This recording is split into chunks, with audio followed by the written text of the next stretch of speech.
after the character list of Joseph Andrews. Now, summary of Joseph Andrews. اس قدور novel کی summary enjoy کرنے سے پہلے آپ کو 4 باتوں کا پتہ ہونا چاہیے۔ 1. 18 سینچری میں ناول ایجاد ہوا ہے۔ سمجھیں کہ اس سے پہلے انگلش میں کوئی ناول ہے ہی نہیں، تو لوگ کن چیزوں کو اس وقت انجوائے کرتے تھے؟ یا ٹریجڈی ڈرامہ، یا کامیڈی، یا ایپک۔ ایپک کے اندر ایک ہیرو ہوتا ہے جو کوئی ایڈونچرس ڈیڈ پرفارم کرتا ہے، اور ایپک کے اندر کئی کہانیاں اور بھی ہوتی ہیں۔ یہ ایپک پوئٹری کی فارم میں لکھی جاتی ہے۔ اس وقت شیکسپیئر، کرسٹوفر مارلو یہ بھی ڈراماز پوئٹک فارم میں لکھ رہے تھے، شاعری کے انداز میں۔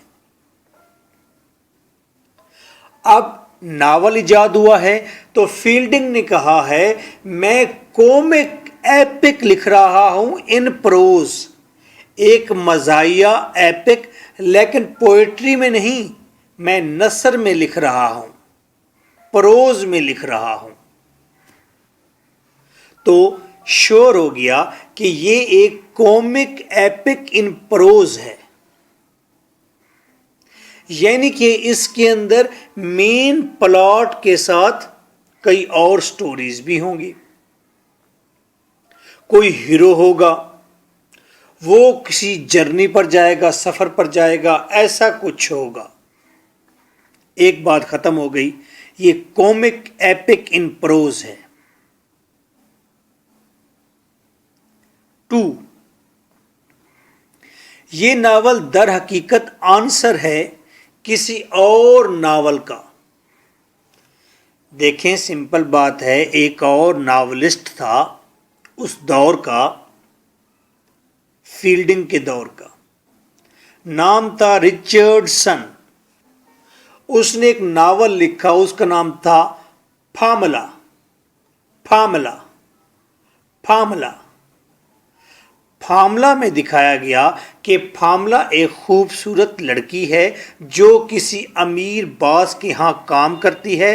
امیر باس اسے ورگلانے کی کوشش کرتا ہے پورے ناول میں کہ وہ اس کے ساتھ فری سیکس کرے۔ پاملا اپنی چیسٹٹی کی حفاظت کرتی ہے، وہ اپنی چیسٹٹی کو، اپنی پاکیزگی کو برقرار رکھتی ہے، وہ باقرہ رہتی ہے، ان ٹچ رہتی ہے اور آگو کرتی ہے، مشکلات کا سامنا کرتی ہے، لیکن وہ اپنی عزت کو محفوظ رکھتی ہے۔ اور آخر میں باس اس کے کریکٹر سے اتنا امپریس ہوتا ہے کہ وہ اس سے شادی کر لیتا ہے۔ اس طرح پاملا کو اب ایک بڑا گھر مل گیا، فینانس مل گیا، سوشل سٹیٹس مل گیا، اور ہسبینڈ مل گیا۔ یعنی کہ مارل یہ نکلا رچرڈسن کے ناول کا، اگر تم اپنی چیسٹٹی کو برقرار رکھو گے تو تمہیں ریوارڈ ضرور ملے گا۔ اس ناول سے ہینری فیلڈنگ کو بہت غصہ چڑھا۔ اس نے کہا یہ تو ہپوکریسی ہے۔ لڑکی نے جب سوشل سٹیٹس، فینانس اور گھر دیکھا تو اس نے اپنی عزت اسے دے دی، سیکس اسے کرنے دیا، جب تک وہ چیزیں نہیں تھی تو سیکس نہیں کرنے دیا۔ یہ تو منافقت ہے۔ بھائی میری بات سمجھیں، رائٹر کہتا ہے ایک لڑکی کا دل چاہ رہا ہے کہ وہ فلاں لڑکے کے ساتھ سیکس کرے، وہ دل چاہ رہا ہے، اس لیے نہیں کرتی کہ اس کے پاس نکاح والا کاغذ نہیں ہے، تو یہ ہپوکریسی ہے۔ ارے یہ کیا بات ہوئی؟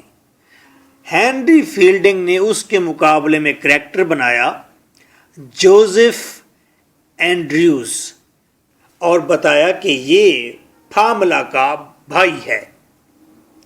جوزف اینڈریوز بھی اپنی چیسٹٹی کو برقرار رکھتا ہے اور اپنی عزت کو بچاتا ہے مختلف خواتین سے.